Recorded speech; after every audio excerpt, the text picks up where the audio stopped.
miércoles. Bien, buenas noches. El día de hoy vamos a continuar con esta serie de videos sobre diabetes mellitus. En esta ocasión vamos a dar una clase sobre lo que es la descripción general del manejo de la diabetes como tal. En una clase posterior se tratará sobre ya el manejo farmacológico como tal. El día de hoy hablaremos sobre el manejo general, ¿sí? Ya, entonces vamos a empezar primero con el monitoreo.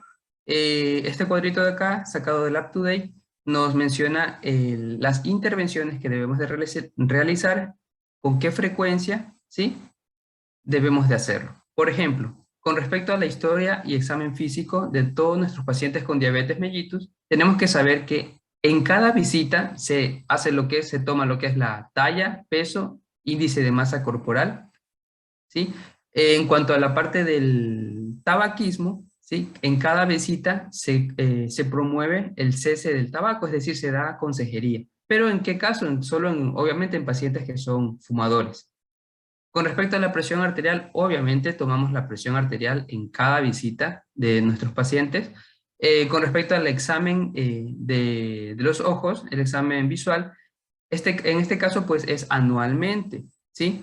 Ahora, ¿qué nos dice aquí en el UpToDate? Nos menciona que debemos de empezar al momento que hacemos el diagnóstico en pacientes con diabetes mellitus tipo 2, ¿sí? Es decir, si tú ya le haces el diagnóstico a tu paciente, de una vez le haces ya la referencia al oftalmólogo para que le haga una valoración oftalmológica. Ahora, si tu paciente es diabético tipo 1, generalmente, y esto te dice inclusive la guía de práctica clínica del Ecuador, que lo haces de 3 a 5 años posterior al diagnóstico. Si tú diagnosticas, por ejemplo, un paciente a los 20 años, porque recordemos que la diabetes tipo 1 pues es frecuente en pacientes jóvenes, le haces después de 3 a 5 años la referencia al oftalmólogo, ¿sí? Ahora dice, examinar anualmente o con más frecuencia si presenta retinopatía, ¿sí? O sea, si tu paciente, por ejemplo, ya tiene el diagnóstico, tú le referiste al oftalmólogo y el oftalmólogo le puso que tiene ya retinopatía, un grado leve, tienes que hacerle una referencia con mucha más frecuencia, ¿no? Para que siga, obviamente, haciéndose la valoración. Esto generalmente lo maneja ya el oftalmólogo. O sea, el oftalmólogo ya le da las citas al paciente con diabetes, ¿sí? Con respecto al examen de los pies, se hace anualmente, ¿sí? Obviamente para lo que es el pie diabético. Ese también es un tema que deberíamos de tocar en algún punto, ¿sí? Ahora, eso es en general. O sea, se lo realiza anualmente en general. Pero ¿en qué caso tú lo realizas en cada visita? Por ejemplo, si tu paciente ya presenta una enfermedad vascular periférica o tiene neuropatía, ¿sí? En ese caso, tú ya tienes que hacer a tu paciente en cada visita. ¿Cómo diagnosticas enfermedad vascular periférica? Es muy fácil. Uno en atención primaria, bueno, uno lo podría realizar de una manera, yo digo, más artesanal, pero realmente la enfermedad vascular periférica se la hace con el índice tobillo-brazo. Y si el resultado te sale menos de 0,9, ya haces un diagnóstico de enfermedad arterial periférica. El índice tobillo-brazo se lo podría realizar en atención primaria, sí, pero se requieren los instrumentos y esos no los tenemos, lamentablemente, pero es fácil. Ahora, lo que es la neuropatía diabética, eso sí podemos nosotros tranquilamente diagnosticar en el centro de salud con el test del monofilamento. ¿Sí? Eso sí se puede diagnosticar, no hay ningún problema y es sumamente sencillo. Ya. Con respecto al examen odontológico, ya, anualmente, ¿sí? Se realiza anualmente. Y esto sí, yo he visto que no, nunca nadie refiere al paciente a odontología. El paciente diabético no se refiere realmente. Y aquí te menciona que siempre, por lo menos una vez al año se debe de referir, ¿sí?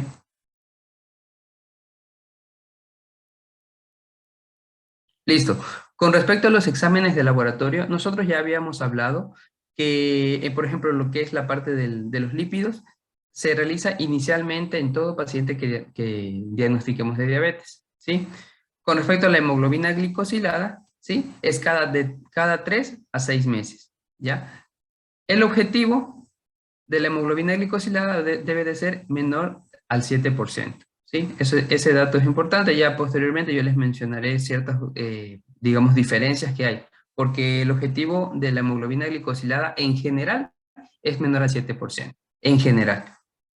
Ya, lo que es el índice albuminuria, creatinuria, se lo realiza anualmente, ¿sí? Hay que tener en cuenta que se empieza de 3 a 5 años posterior al diagnóstico en pacientes con diabetes tipo 1, ¿sí? Y al momento del diagnóstico en los con diabetes tipo 2, ¿ya? Con respecto a la creatinina sérica, se la realiza inicialmente, como ya se mencionó en la clase anterior. Ahora, con respecto a lo que es la vacunación, es importante también la vacunación en nuestros pacientes diabéticos. ¿Por qué? Porque tienen más predisposición a sufrir infecciones por neumococo. Recuerden que el hecho de ya tener diabetes es ya un factor de riesgo para este tipo de infecciones por neumococo. ¿Por qué? Porque nuestro paciente diabético realmente va a ser en un futuro un paciente inmunodeprimido. Entonces se recomiendan dos tipos de vacuna, que es la PPSB23, ¿sí? Y la PCB13, ¿sí? Y con respecto a lo que es la influenza, anualmente, nosotros sabemos que anualmente tenemos que vacunar, nosotros al menos como personal de salud, anualmente, y a los pacientes diabéticos también. La hepatitis B, que también se le recomienda, las 3 dosis, ¿no?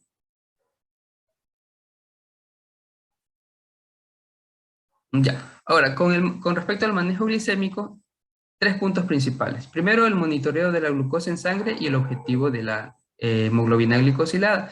Como yo les mencioné en un inicio, aquí está este cuadrito en la esquina superior derecha, que es de Harrison.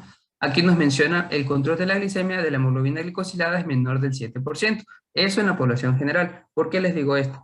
Porque generalmente en pacientes adultos mayores, el objetivo de la hemoglobina glicosilada va a ser menor al 8%. ¿Sí? Entonces, ¿en quiénes el objetivo va a ser menor del 8%? En pacientes adultos mayores o con comorbilidades, ¿sí? Antes dice, polifarmacia, cuando tenga alguna polifarmacia o efectos adversos significativos de los medicamentos, es decir, que tu paciente ya tenga algún antecedente de haber sufrido alguna hipoglicemia por algún medicamento hipoglicemiante, ¿sí? O que la expectativa de vida de ese paciente sea limitada. Por ejemplo, ¿en quiénes? En pacientes, digamos, un paciente diabético, pero que tiene cáncer terminal. ¿Sí? En esos pacientes que tienen ya la esperanza de vida corta, generalmente no le llevas a un nivel tan estricto de hemoglobina glicosilada. O sea, ya en ese caso relajas un poco más las medidas de hipoglicemia, de control de la glucosa. ¿Ya? Como objetivo, ese es de la hemoglobina glicosilada. Ahora, de la glucosa plasmática en fase preprandial, es decir, la glucosa, en este caso en ayunas, el objetivo es menor de 130, ¿sí? Y ese es el que generalmente nosotros manejamos en atención primaria. Cuando vamos a ver nuestro paciente, por ejemplo, le citas tal fecha y le dice, ¿sabe qué? Tráigame una hemoglobina, una glucosa en ayunas para esa fecha. Entonces viene y tú le ves, y si tiene menos de 130, es un paciente que tú le tienes con el objetivo terapéutico, ¿sí? Esas dos principalmente. Y la glucosa plasmática postprandial, que generalmente se toma 2 horas posteriores a la ingesta de algún tipo de alimento, tiene que ser menor a 180. Ya. Acá nos menciona también la intervención en estilos de vida. Obviamente ya habíamos hablado de lo que es la dieta, el ejercicio, en el cese del hábito tabáquico, en el cese también del alcoholismo, ¿sí? Y la terapia farmacológica para la hiperglicemia, generalmente, y esto sí, te dicen todas las guías, tanto las ADA como las guías nacionales e internacionales, es que empieces primero con metformina. Todo paciente diabético tipo 2 iniciamos con metformina, ¿sí? Obviamente tenemos que ver cuáles son los efectos adversos y si nuestro paciente está apto para recibir la metformina. Pero eso es el tratamiento inicial.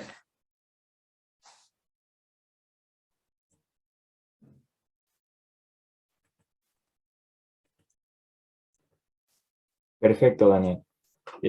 Pues bien, eh, como bien nos dijo Daniel, todos esos son nuestros objetivos terapéuticos desde una mirada general.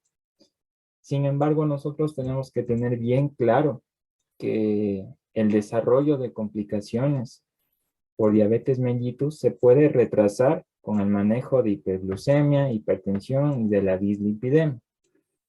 Esto quiere decir que nosotros debemos disminuir el riesgo macrovascular. ¿Y cómo lo hacemos esto? Como bien nos dijo Daniel, vamos a hablar rapidito en una evaluación inicial. Debemos hacer nuestra historia clínica, un examen físico adecuado. Vamos a valorar cómo es su dieta y referirlo obviamente al nutricionista, medir su actividad física y obviamente nosotros con los valores que nos indicó Daniel vamos a poder saber si tenemos un control adecuado de la diabetes, junto a la identificación de factores de riesgo cardiovascular y complicaciones. El control de la tensión arterial debe ser importantísimo, igual como nos mencionaba Daniel, prácticamente en cada cita. La inspección visual de los pies, que debe ser exhaustiva. Remitir a los pacientes para un examen de ojos dilatados una vez por año cuando ya tenemos nuestro paciente con diabetes tipo 2. Eso quiere decir que ya nuestro paciente, cuando lo diagnosticamos con diabetes mellitus tipo 2, ya tiene un antecedente, a diferencia de una diabetes tipo 1, que como bien decía Daniel, generalmente es nuestro paciente joven. Sin embargo, ya cuando tiene diabetes tipo 2, nuestro paciente ya tiene un antecedente. Medir la hemoglobina glicosilada es importante, si no está en el rango objetivo, cada 3 meses, igual cada 6 meses, con una glicemia estable. Lípidos en ayunas, perfil metabólico base, y la proporción albúmina, creatinina en orina anualmente, obviamente, para nosotros poder saber cómo está ese funcionamiento renal y asimismo poder diagnosticar incluso una nefropatía. Todo esto va encaminado a disminuir el riesgo. El examen ocular de rutina, esto prácticamente debemos de derivar al oftalmólogo, que es el especialista. Y obviamente, como nosotros habíamos hablado, dentro de la diabetes ocurren cambios densitométricos en el cristalino. Obviamente también van a haber opacidades. Nuestro paciente también puede tener más índice o más probabilidad de tener cataratas si es que ya no las tiene. Y obviamente se trata de mejorar la salud visual de nuestro paciente. Y obviamente también, en este caso, diagnosticar una retinopatía diabética. Y obviamente con esto también evitar que nuestro paciente tenga daño en órgano diana. Y esto lo hacemos gracias a una intervención eficaz, una intervención oportuna para reducir el riesgo de pérdida de la visión de nuestro paciente. El examen de rutina de pies, debemos tener mucho cuidado que esto nunca se nos pase porque es importante valorarlo. Tanto el cuidado de las uñas, el uso de calzado adecuado. Obviamente nuestro paciente con diabetes va a ser, digamos, presa fácil de infecciones fúngicas, de formación de callos. Entonces tenemos que estar muy atentos a esto para dar tratamiento oportuno, para que no se empiece a haber ulceraciones ni daños más profundos. Debemos medir los pulsos pedales y pruebas de pérdida de la sensación protectora. O sea, eso es prácticamente examen físico, netamente. La prueba del monofilamento, como bien les mencionaba Daniel, debemos colocar el monofilamento, que es como una puntita especie de lapicito que se dobla de un material maleable.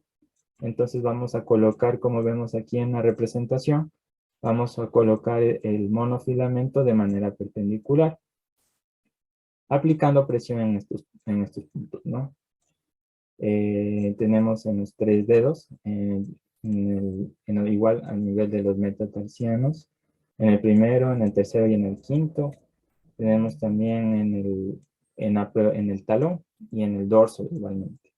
Estos son los puntos probados que identifican al 90% de pacientes para nosotros poder decir que tiene una prueba de monofilamento anormal. Esto tenemos que hacerlo con mucha pericia, ¿no? Porque debemos aplicar presión, retirar y observar si es que no ocurre algún cambio o si no ocurre alguna lesión incluso. Por eso debemos tener especial atención en estos sitios de la prueba, ¿no? En cuanto a la valoración de la función renal, prácticamente se basa en la medición anual de la proporción albúmina-creatinina. Esto es prácticamente para nosotros poder medir cómo está el funcionamiento renal de nuestro paciente. Aquí vemos una representación, ¿no? Cómo es un riñón normal y un riñón con nefropatía diabética. Vemos cómo está con un aspecto diferente, más rugoso. Y obviamente su funcionamiento está alterado. El seguimiento debe comenzar al momento del diagnóstico del diabetes mellitus tipo 2. Los resultados anormales deben repetirse al menos 2 o 3 veces para su confirmación durante un periodo de 3 a 6 meses, debido a la gran cantidad de falsos positivos que puede ocurrir en este examen. La tasa normal de excreción de albúmina es inferior a 30 miligramos día o 20 microgramos por minuto en un riñón normal. Pero nosotros podemos diagnosticar nefropatía diabética cuando esta tasa o esta proporción albúmina-creatinina está entre 30 y 300 miligramos gramo, ya diagnosticamos como nefropatía. Y si está mayor a 300 miligramos gramo, ya es una enfermedad renal clínica, que ya debemos poner mucha atención. La detección de enfermedades coronarias la hacemos oportunamente midiendo la presión arterial, teniéndola dentro de los puntos objetivos de 125, 130, 80. El perfil de lípidos teniéndole normal. Los hábitos, disminuir obviamente en cada cita. Si nuestro paciente le gusta fumar, debemos hacerle prácticamente charlas, concientizarlo de que debe obviar este hábito. Obviamente también evitar a toda costa el sedentarismo en nuestro paciente. Y también debemos tomar en cuenta ciertas comorbilidades, como deficiencia auditiva, apnea del sueño, enfermedad del hígado graso, enfermedad periodontal, como bien decía Daniel, es importante también referirla al odontólogo. Deterioro cognitivo, el paciente puede tener cuadros depresivos, trastornos alimentarios, ansiedad y también fracturas. Aquí es importante la disminución del riesgo con una dieta y ejercicio adecuado, siempre insistiéndole a nuestro paciente que debe dejar de fumar. Y esto es importante tanto en prevención primaria como secundaria. Cuando eso lo diferenciamos cuando prevención primaria es cuando el paciente tiene diabetes, pero no tiene ninguna otra comorbilidad, específicamente daño en órgano diana. Sin embargo, la prevención secundaria la hacemos ya cuando nuestro paciente tiene daño en órgano diana, retinopatía, nefropatía. Entonces es importante mencionar que para prevención, tanto en primaria como secundaria, aún sigue siendo bastante controversial. Sin embargo, es importante también tener en cuenta que podemos, tanto en prevención primaria y obligatoriamente en secundaria, dar a nuestro paciente la aspirina de entre 75 miligramos a 162 miligramos día. En Ecuador tenemos la tableta de 100 miligramos. En cuanto a la prevención de dislipidemias, aquí es realmente importante valorar el riesgo cardiovascular. ¿Y esto cómo lo hacemos? Con las aplicaciones. Y ahí nosotros realmente, cuando ya podemos medir el riesgo cardiovascular, podemos a nuestro paciente administrarle estatinas. Esto es importante ya que el riesgo cardiovascular es más importante que los niveles de colesterol LDL. Esto es muy clave, esto sí hay que tener mucha atención. Y la terapia para la hiperglicemia se la hace con metformina, ya que esta no tiene efectos adversos cardiovasculares, pero sí disminuye los eventos cardiovasculares. Aquí es importante medir tanto la aspirina, las estatinas, la metformina. Es importantísimo para nosotros prevenir el riesgo cardiovascular. Especialmente si tienen un paciente que lo ven, que ya tiene alto riesgo de padecer algún infarto. de una, aspirina, estatinas y obviamente la terapia hiperglicémica.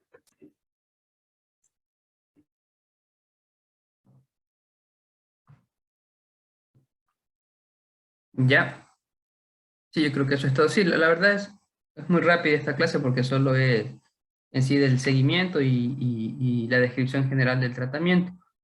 A ver, yo creo que en la parte del objetivo, en la tercera diapositiva, Miguel.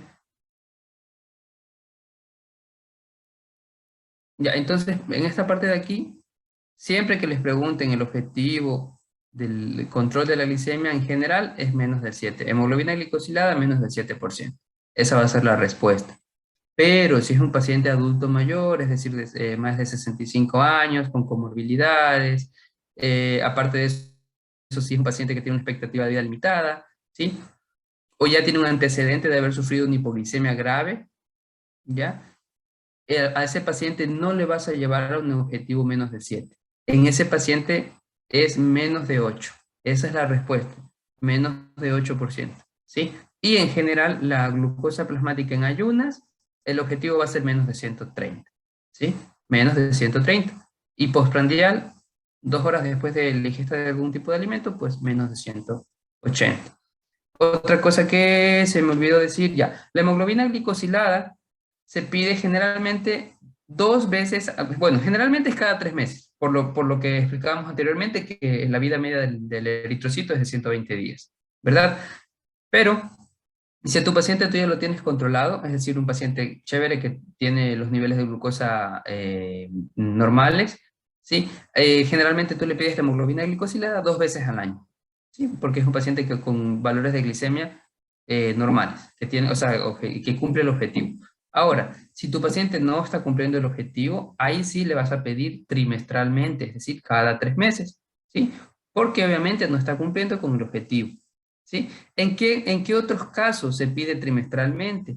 Cuando cambias la terapia, ¿sí? O sea, paciente con metformina y tú le añades otro hipoglicemiante, por ejemplo, le añades glibenclamida. Entonces, como ya estás cambiando, estás añadiendo otro fármaco más, o sea, estás añadiendo, aparte de la metformina, la glibenclamida, tienes que medir la hemoglobina glicosilada cada 3 meses, ¿sí? ¿Y en qué otro caso? Cuando requiera algún ajuste de dosis. Cuando tú le vayas a aumentar la metformina o ya sea la glibenclamida o le cambies la frecuencia, digamos de cada 12 le cambias a cada 8, igual, trimestralmente. En esas condiciones lo haces trimestral. Eso básicamente, ¿qué más? ¿Qué más? Y ponen el cuadro, porfa, en el segundo cuadro. Ya, el segundo cuadro, aquí que no les dije. Sí, yo creo que sí les dije todo. Ya no sé, ¿alguna pregunta o alguna duda?